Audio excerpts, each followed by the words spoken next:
It is right about now, after 10 weeks have expired in the NFL season, that one sees smatterings of the playoff picture beginning to take shape. Some teams around the league have spent the season doing little more than chasing their own shadow, while others, like the Cleveland Browns, are in the thick of their division race, chasing down a playoff spot. Last Sunday, the Browns traveled to sunny Philadelphia to take on the Eagles. Both Cleveland and Philadelphia stood at 6-3, a game behind their respective division leaders, Pittsburgh and Dallas, last year's Super Bowl participants. Eagle quarterback Ron Jaworski had suffered 2 consecutive losses prior to the showdown with Cleveland, but hoped that receiving teammate Harold Carmichael would pave the way to victory while achieving his NFL consecutive game catching record. Nearly 70,000 had come to witness Carmichael's historic catch. They would be treated to a heart-pumping thriller of a contest as well. About 90 miles north, another superb football game was played. Many thought that the Meadowlands would be the site of an all-out massacre, for the defending NFC champion Dallas Cowboys were in town to take on the home Giants, a team that had begun its season in the shadow of a 5-game losing streak. A month ago, New York had won little more than an occasional coin toss, but a fair-haired, blue-eyed rookie quarterback named Phil Simms has changed all that, guiding the Giants to 4 in a row, completing a perfect October. Young Simms will have more shadowing him than his own, for he and the Meadowlands would have to bear witness to the Dallas defense, most appropriately titled Doomsday. As it turned out, Dallas coach Tom Landry may have wished he hadn't come. It's Cleveland at Philadelphia and Dallas versus the Giants, a pair of nail-biters on the NFL Game of the Week.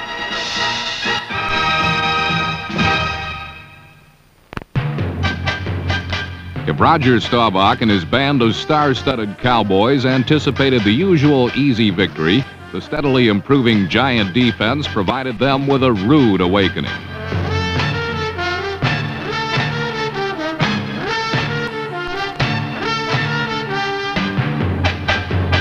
Much of New York's defensive success was the result of outstanding play by their defensive ends.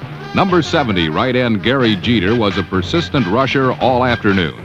He had never overcommitted himself, keeping short Staubach's swing passes as meager gain. Anchoring the left side of the Giants' front 3, number 75 George Martin grabbed 3 of New York's 4 sacks of Roger the Dodger.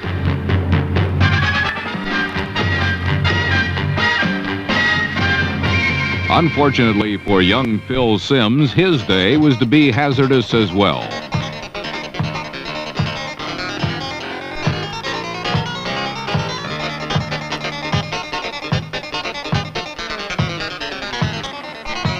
Despite the devastating deeds of Doomsday, Simms remained tough all day and fired the Giants to their first score early in the second quarter.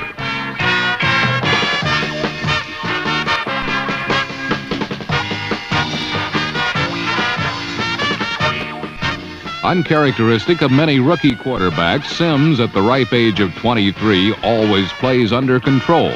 He is not given to individual heroics and fits of forced passes.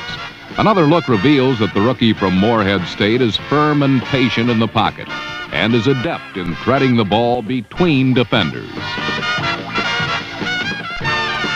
Johnny Perkins is one of many gifted young receivers on the Giant roster. His 32-yard touchdown catch gave the Giants a 7-3 lead with time remaining for a Dallas drive before the half. Staubach went to work, operating from the business end of the shotgun.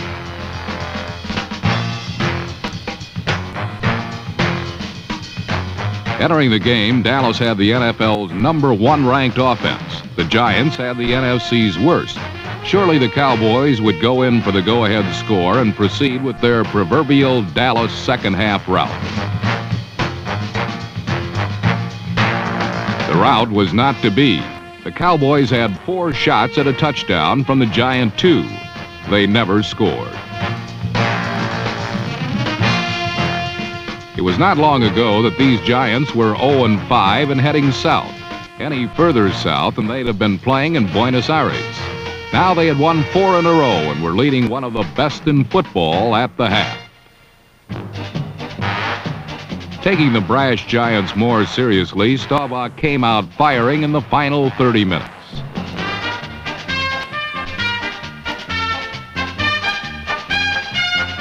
Drew Pearson was again the target of the conference's leading passer. At age 37, Staubach, who was dealt a concussion by the world champion Steelers the preceding Sunday, still plays with daring enthusiasm.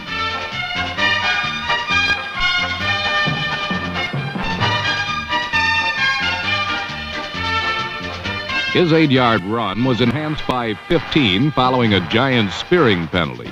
But just as New York had denied Dallas a touchdown to end the first half, they would torment Roger again when he sought out Drew Pearson at the goal line.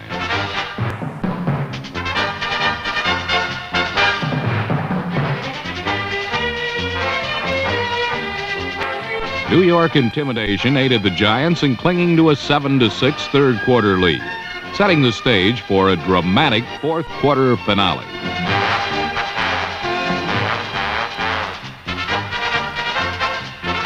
Sims hit fellow Moorhead Stater Gary Shirk for a 20-yard pickup and then set his sights on running back Billy Taylor, who had slipped out of the Giant backfield into a vacant corner of the Cowboy end zone.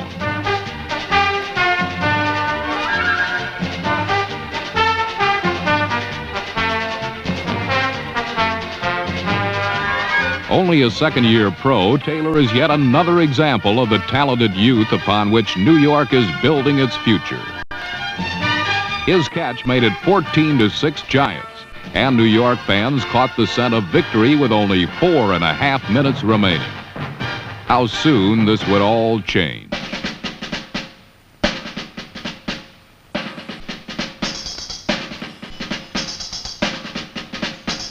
A bobbling reception by Butch Johnson, the hero of Super Bowl 12, took the Cowboys to the Giant 32. And Staubach was just one toss away from tightening things up.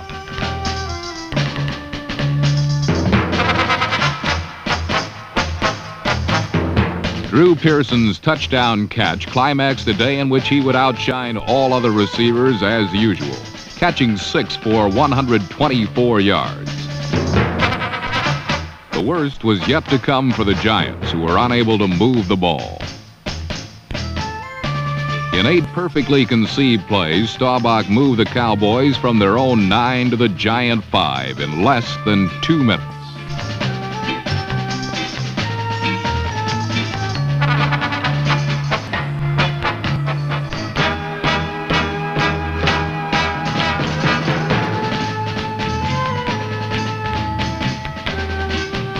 Tony Dorsett, who was limited to a paltry 36 yards rushing, took a Staubach screen for 32 to highlight Dallas's flawless 2-minute drill.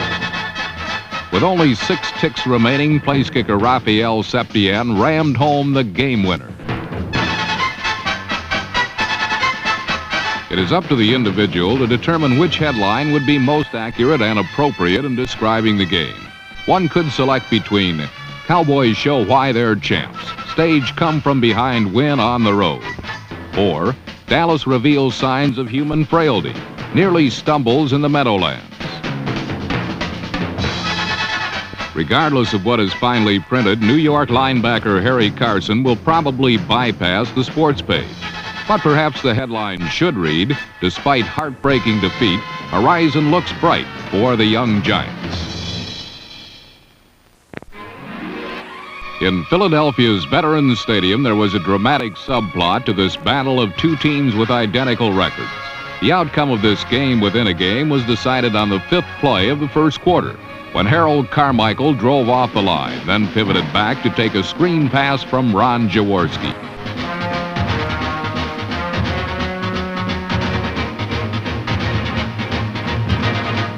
The net gain was merely 5 yards, but the result was much grander, for Carmichael had set a new NFL record for consecutive games catching passes with 106 straight. And the 69,000 in the stands, as well as Carmichael's Eagle teammates, roared their appreciation.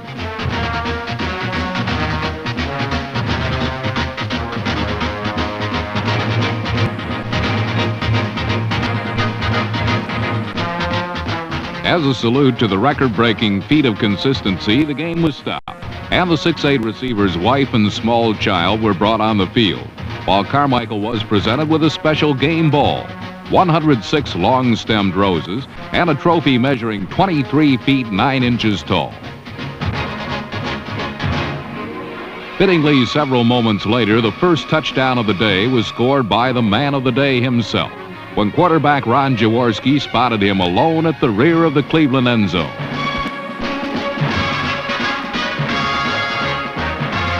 On a day when the sun shone brightly and the Eagle offense got in gear early, it appeared to be a super day for Harold Carmichael and his Eagle teammates. The first sign it wouldn't be came when the extra point was blocked. Then the Cleveland Browns got their hands on the football for the first time. The Browns, refusing to be dazzled by the Eagle ongoings, had struck quickly for a touchdown. Brian Sipe to Reggie Rucker. Philadelphia knew it needed a good rush today. But on the score, Sipe had plenty of time to wait for Rucker to come open, then hit him with the equalizer. The extra point put Cleveland up by 1. The next time they got the ball, Cleveland's dangerous air attack continued to click, although a little luck played a big part. Reggie Rucker's rebound reception gained 31 yards deep into Eagle real estate. But here the home team's defense asserted itself for the first time.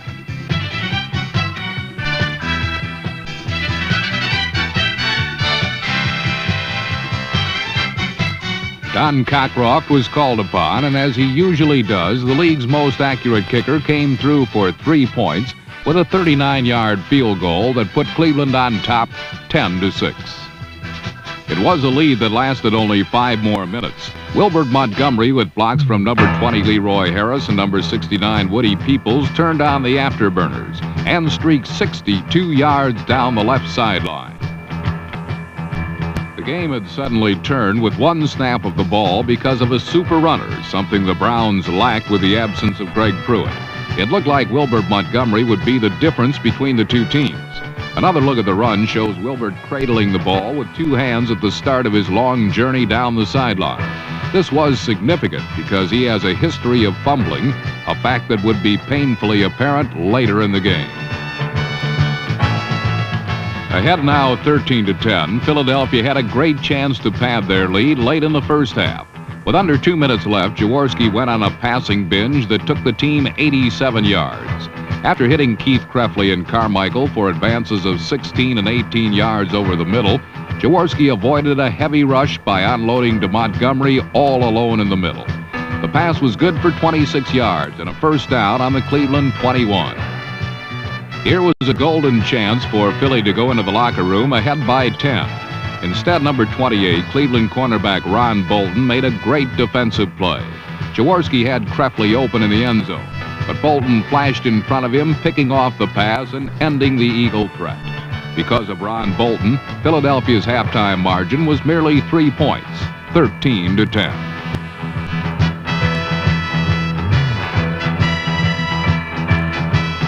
In the third quarter, the Eagle defense simply dominated the Browns. The key was a pass rush which sacked Sipe 4 times.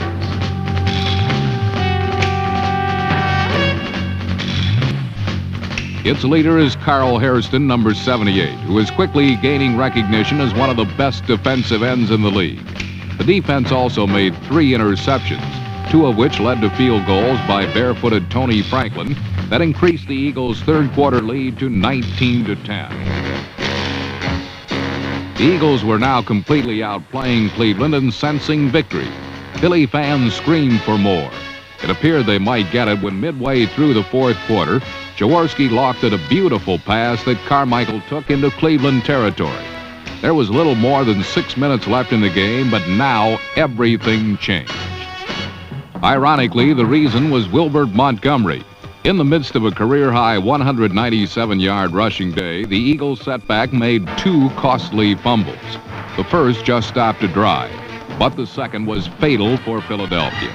With 4:13 showing on the clock, Montgomery lost the ball on the Eagle 29, and Cleveland had the break they so desperately needed. Throughout the second half, the shadows of defeat had been darkening due to Philadelphia's defensive dominance. Now faced with a do-or-die opportunity, the Browns' dormant attack had to surface again. Robbed of their customary outside speed because of Greg Pruitt's injury, Cleveland inserted 5'7" Dino Hall into the lineup for outside speed. The strategy worked as number 26, the smallest man in the league, sped outside the perimeter of the Eagle defense, 24 yards to the 5. Dino Hall had provided a big play to a team that needed one. And on the next snap, Sipe rolled right and hit tight end Ozzie Newsome for 6 points. Another view of the score shows Sipe barely eluded a blitz to get the ball over number 58 Eagle linebacker Terry Totolo. With his team now trailing by only 2 points, Sam Ratigliano left it to his defense to stop the Eagles. They did, and with just 2 minutes left, Sipe led them on a long, pressure-packed march upfield, fighting the clock and Eagle defenders. Using mostly short passes to his setbacks, the tactic was designed to set the ball up for a Don Cockroft field goal. But happily for Cleveland, with a minute 2 showing, that plan went awry on the Eagle 24.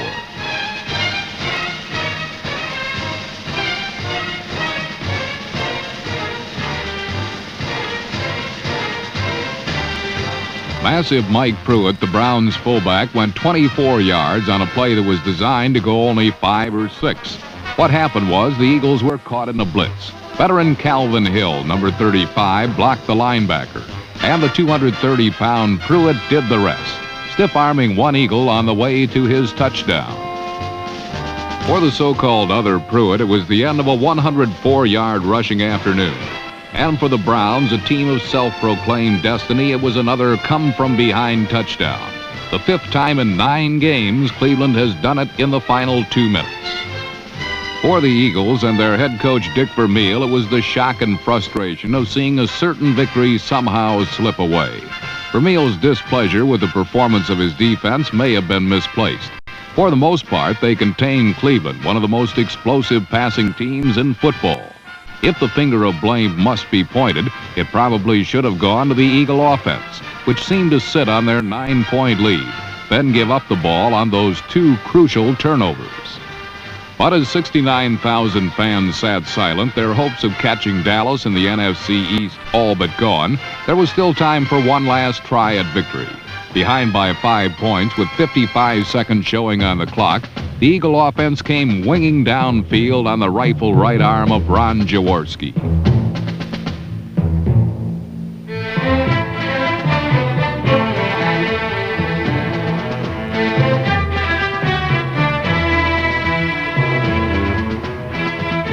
Wilbert Montgomery ran out of bounds to stop the clock at 21 seconds. Then Jaworski hit a big one to Harold Carmichael for 34 yards and a first down at the Cleveland 11.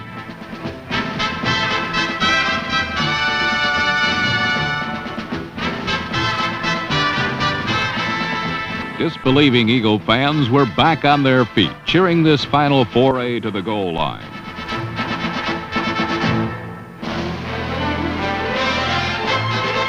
But with 11 seconds remaining and 1 timeout left, the Eagle offense was once again its worst enemy.